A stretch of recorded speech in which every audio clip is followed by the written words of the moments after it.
Trading से अगर daily 5,000 रुपये कमाने हैं तो कितना कैपिटल लगेगा? बहुत से लोग बोलते हैं 50,000 रुपये में हो जाएगा, 30,000 रुपये में हो जाएगा। नहीं होगा। देखो, मार्केट में ना 2 से 3% डेली निकालना भी बहुत बढ़िया माना जाता है, और कुछ लोग 5%, 10% बोलेंगे, वो छोड़ दो।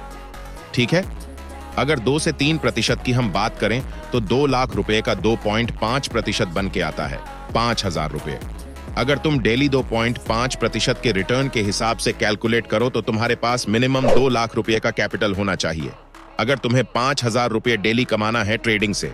पर इसमें भी एक चीज ध्यान रखनी है, रोज प्रॉफिट तो नहीं होगा।